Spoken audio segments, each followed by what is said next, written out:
सगळीकडे जी माणसं फिरतेत त्यांच्या पाहुण्यांना बोलवायचं, मोठ्या भावाला बोलवायचं आणि त्याला दम द्यायचं की तुझ्या भावाला सांग, तुझ्या ह्याला सांग. अशा पद्धतीचं जे जे जे करता येत आहे त्या सगळ्या गोष्टींनी आम्हाला त्रास देण्याचा प्रयत्न आहे. पण मला विश्वास आहे ही सगळं क्षेत्र आहे, हा इथं असलेला तालमीचा परिसर आहे. अशा धमक्यांना आमची माणसं कधीही भीक घालणार नाहीत, कारण या सगळ्यांची ताकद असते.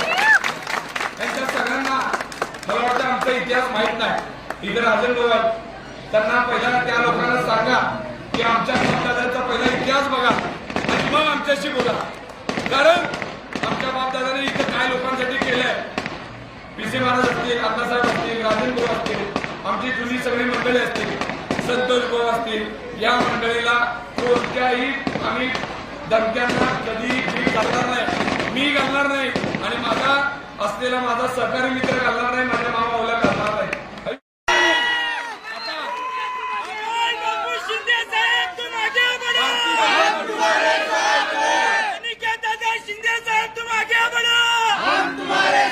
भारतीय जनता पार्टीच्या उमेदवारावर राहिलीच नाही.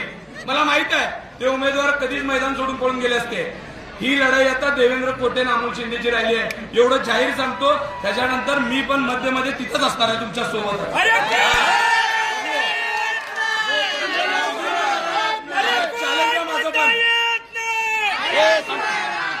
राजकारणात माझं पण तुम्हाला ओपन चॅलेंज आहे. ह्याच्या पुढच्या काळात तुमची आणि माझी गाठ आहे. तुम्ही बघाल ज्या पद्धतीने तुम्ही माझ्या लोकांना मला ज्या पद्धतीने त्रास देण्याचा प्रयत्न करत आहे ना, ही सगळी फेड सोलापूर शहरातली सगळी जनता माझ्या पाठीमागे उभारून दाखवेल.